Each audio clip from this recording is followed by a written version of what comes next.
Since the mid-70s, motorsport has played an important part in the Vauxhall story, with names like Auricola, McRae and Pond thrilling the crowds on the rally stages. Jerry Marshall was a popular and spectacular sight on the racetracks, dominating the British scene in the infamous Baby Bertha.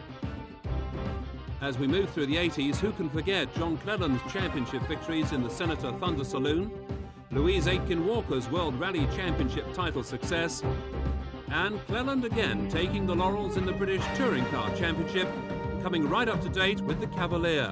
Mark Bowie outlines the current strategy. Vauxhall obviously have a long and successful history in all branches of motorsport, and we use that to demonstrate both the reliability and the competitiveness of the product. Here at this workshop we build the Astras that we use in rallying, and we have another workshop in Yorkshire that builds the Cavaliers for the British Touring Car Championship, and we use these cars to demonstrate the superiority of the product over the competition. Touring car racing is very important to Vauxhall. We consider it to be the pinnacle of UK motorsport. It gives us the opportunity of our cars being out there in an exciting environment, beating the competition, BMWs and Peugeots and so on, in front of 40 million television spectators, and indeed we have 500,000 live spectators there as well. So it's an extremely important activity for us. The British Touring Car Championship started at Silverstone and quickly developed into a straight fight between Vauxhall and Toyota as the other teams struggled to get on the electrifying pace. John Cleland capitalised on his pole position and led Andy Rouse and defending champion Will Hoy for much of the race, while Jeff Allen pressed them all hard, as this shot from the rear of Hoy's Toyota demonstrates. Hoy was new to the Toyota, and Allen was able to pressure him into a mistake and slip through into third place as the errant Toyota struggled to stay on the track. Armed with a pair of ex-Vauxhall Sport Cavaliers, the Écurie Écosse team were new to the championship and performing well. They were to be the leading privateers for the rest of the year, embarrassing many of the works teams. At the front of the race, Cleland was in a class of his own, pulling away from Rouse's Toyota to take the first win of the year and put Vauxhall on course for the title. First past the checkered flag, a victory flash of lights, and it's on to Thruxton for round two. Again, Rouse's Toyota provided the strongest threat, leading for the early part of the race, but John Cleland has rarely been beaten at the Hampshire circuit, and today was going to be no exception. The canny Scot edged through and was into a lead he was to keep to the finish, as the fast corners played to the strengths of the Cavalier, giving Cleland his second consecutive victory.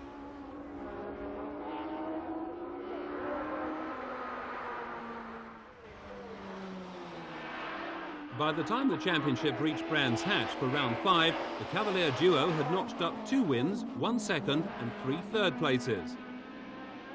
Again, Cleland led the Toyotas, and in their frantic pursuit of the disappearing Cavalier, the Toyota twins took each other off the track. The drivers unhurt, but the cars in a sorry state.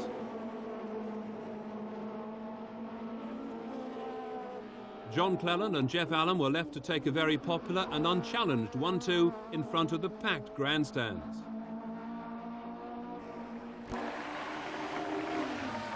July saw the annual visit to the British Grand Prix at Silverstone, the 150,000-strong crowd set to witness another dominant Vauxhall performance. The Cavaliers were flying, as Tim Harvey notes from his BMW. I just can't live with these guys on the straight. They're just absolutely disappearing. A fine tribute to these seemingly ordinary family saloons. But the pattern was set to change.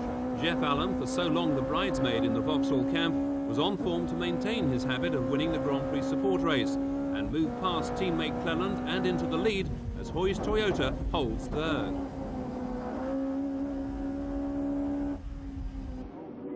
David Leslie showing signs of contact on his way to another top 10 finish. Meanwhile, Will Hoy was disputing second place with John Cleland. Bang, and he's through. There's no room for courtesy here. The rewards are too high. It's a tough championship, and Cleland revels in the thrill of the chase. victory for Jeff Allen and an increased championship lead for John Cleland, but BMW were on the attack. As the championship reached its conclusion back at Silverstone, Cleland needed to finish ahead of Tim Harvey's BMW and Will Hoy's Toyota to take the title he so richly deserved. But Jeff Allen was determined to ensure that the manufacturer's title belonged to Vauxhall and engaged in a titanic battle for the lead with Andy Rouse's Toyota as David Leslie's Cavalier gives chase. Time and again the Vauxhall tries to find a way through, but the cars are evenly matched and cross the line just inches apart.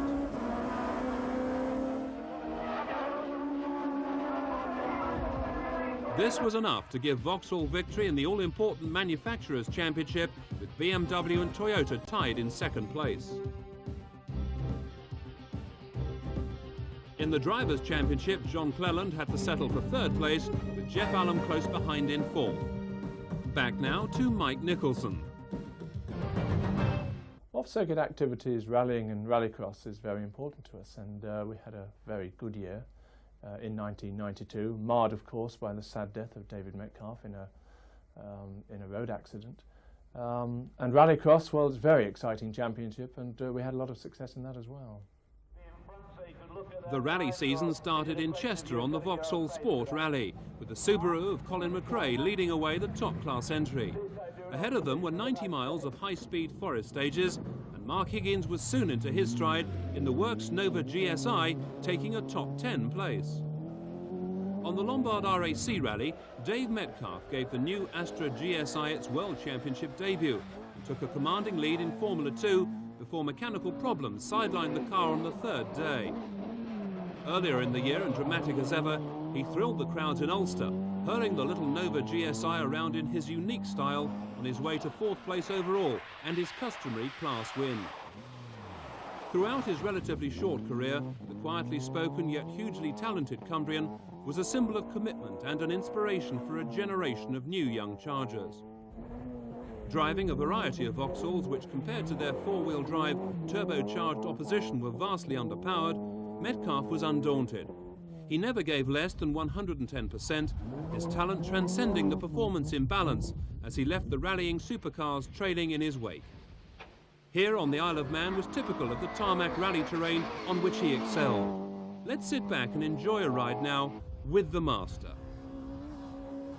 Fast right, 50. Flat left over bumps, 70. Fast left, 20. Easy right, 50. Slight right, 70. Flat right, 50. Flat right and slight left over bumps. And flat right, 70. Easy left and flat right, 20. Keep right for fast right over jump, 20. Medium right. Sadly, Dave Metcalf died in a road accident just before Christmas. It was an enormous loss to Vauxhall and the sport of rallying. In the British Rallycross Championship, Tony Bardi took his Astra GTE to victory in Formula B, the amiable northeasterner continuing his domination of this class in the rapid Vauxhall, while the Nova of John Haffey gives chase. At the British Rallycross Grand Prix, John Welch made a surprise appearance in his four-wheel drive turbocharged Astra. The ex-champion had lost none of his fire and took the runners-up place against the hordes of RS200s and Metro 6R4s. Ex-Formula 1 driver Martin Donnelly tried his hand at rallycross and took the wheel of the Vauxhall Exchange Unit's Nova at the Grand Prix. But the experience and skill of drivers like Mark Renison and Davy Crockett kept Martin out of the awards. The Novas once again produced some exciting racing, and Martin has vowed to return in the future.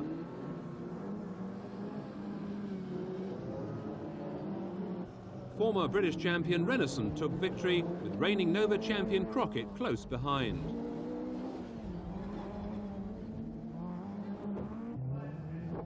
Now we look at more conventional circuit racing. We have what we call a stepladder to Stardom. We can take 8-year-old cadet kart drivers right the way through to Formula 3. Formula Vauxhall Lotus in particular has been very successful for us, and several graduates have moved on into Formula 3000. One or two, like Mika Hakkinen, have moved into Formula 1 with Team Lotus. Karting is where the young Nigel Mansells are created and developed, and the Vauxhall Karting Challenge has been designed to assist these young stars of tomorrow as they prepare for their move into single-seater racing. A three-race series was introduced in 1992, with the winner, Ralph Furman Jr., becoming a finalist in the prestigious McLaren Autosport Young Driver Awards. Ralph has moved up the ladder now and will race in Formula Vauxhall Junior, our next featured championship. 1992 saw Formula Vauxhall Junior move into its second full year. Designed to introduce both newcomers and graduates from karting to the world of single-seater racing, these cars are powered by a mildly tuned version of the Nova GSI 1600cc engine. 19-year-old Martin O'Connell was the sensation of the season, taking 5 victories on his way to the title in only his first year in the championship. He now follows in the footsteps of the previous champion, Dario Franchitti, and moves up to Formula Vauxhall Lotus with his championship prize. With graduates such as Mika Hakkinen and Rubens Barrichello, both of whom are now in Grand Prix teams, Formula Vauxhall Lotus has become the series for young drivers determined to reach the top in motor racing. The story of 1992 revolves around 2 such men. Piers Honeysett, with several years' experience in the championship, was challenged for the title by the reigning McLaren Autosport Award winner, 20-year-old Oliver Gavin. But the Bedford youngster was eventually overwhelmed by the sheer speed of Honeysett, who finally clinched the title. A new venture in 1992 was the development of a Formula 3 engine based on the 2-litre 16-valve unit. In partnership with top British Formula 3 team Edenbridge Racing, the Vauxhall engine car was driven by Warren Hughes in this, its first year of development. Warren was chosen to drive the all-new Swindon Racing developed Vauxhall Formula 3 Challenger after a superb performance in the previous year's Formula Vauxhall Lotus Championship, and the combination looked promising. The Vauxhall is the first British engine in Formula 3 since a young man called Nigel Mansell drove a Triumph engine car way back in 1979. Ranged against the Honda-engined opposition, Hughes and the Edenbridge team started the year well with a string of top 10 finishes. A mid-year break allowed a change to the Spice-tuned Vauxhall engine, the German company having gained considerable success in European F3. With the new engine, the team hit form at Pembrey in August, Warren crossing the line first in a thrilling race-long battle with eventual champion Gilles de Ferran in the Paul Stewart racing car. The British Formula 3 Championship is rivalled only by the British Touring Car Championship in terms of television coverage and spectator attendance, and it's seen as an important shop window in which to demonstrate the competitiveness and reliability of the Vauxhall product. To win in their first season bodes well for the future. With a year's experience behind them and new signing Oliver Gavin at the wheel, the Edenbridge Vauxhall team are looking forward to a fully competitive year in the British Championship in 1993, when more cars are expected to run the Spice-tuned Vauxhall engine. And finally, a brief look at club racing, where the new Astra GSI quickly took over from its older brother in production saloons.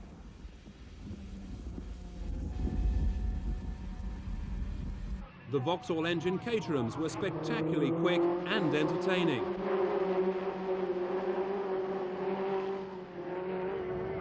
And the Vauxhall Clubman Sports continued to please. After such a successful year, what can we look forward to in 1993? 1993 off and on circuit is going to be a fantastic year for Vauxhall. We have no less than 6 Cavaliers lining up on the touring car grid, including our 2 with John Cleland and Jeff Allen. We have David Llewellyn out in the Formula 2 Astra in the British Rally Championship. We have one of our brightest young hopes for Formula 1 in the future, Oliver Gavin, driving the Edenbridge Formula 3 car.